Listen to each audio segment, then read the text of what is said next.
Did you know that there's a new Predator movie coming out? I didn't until like 2 minutes ago when I accidentally stumbled upon the trailer. They can hear you.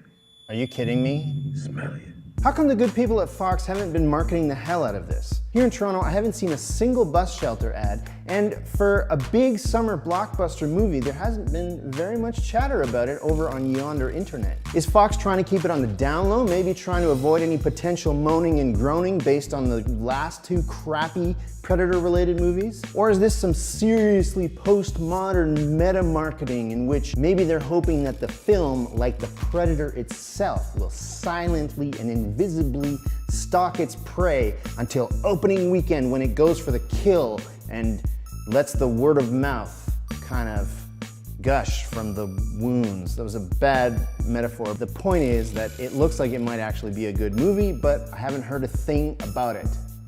Did you know that the Predator, a super tough, highly skilled sport hunter from outer space of the 1987 film by the same name, was created by Stan Winston, who also created The Terminator, brought the aliens to life in Alien, not to mention the Velociraptors in Jurassic Park?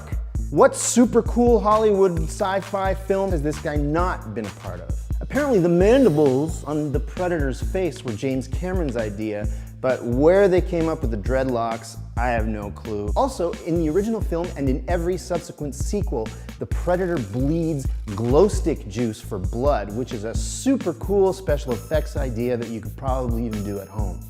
Did you know that they originally cast Jean-Claude Van Damme to play the Predator, but he found it too hard to move around in the suit and it was a little too hot for him and he passed out a few times. This was just before his career took off with Bloodsport, back when he was just some karate guy, so it was kind of perfect casting for the Predator, which is basically a space ninja. But since JCVD didn't work out, they had to get somebody else to do it. And who did they get but the guy from Harry and the Hendersons, who played Harry of Harry and the Hendersons.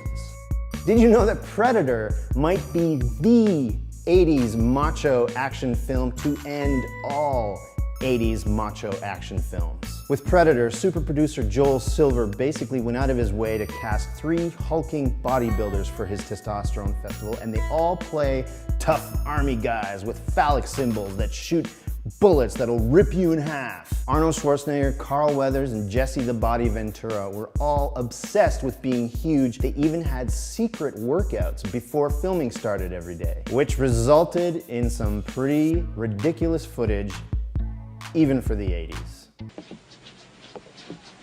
You son of a bitch.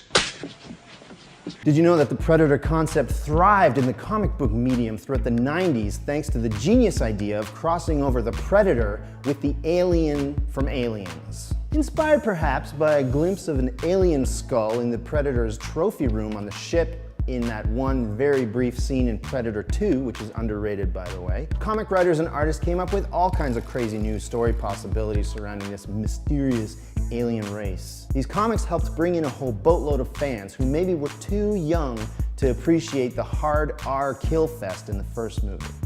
Did you know that based on those same comics, Hollywood put out a pretty terrible Alien vs. Predator movie in 2004 that was disappointing both critically and financially? With the hardcore fans foaming at the mouth and demanding the blood of director Paul W.S. Anderson, Hollywood knew that they had to make up for it. So that led to the release of Alien vs. Predator Requiem in 2007, which was about 20 times worse in every possible way.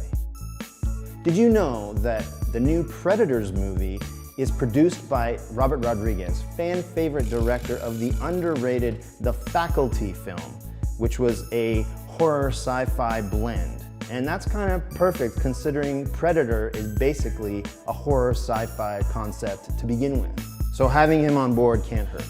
Did you also know that they've gone back to basics and set this film in a jungle, just like in the first movie? Only this time, the humans are brought to an alien jungle planet by the Predators, specifically to hunt them for sport, just like in that Ice-T movie.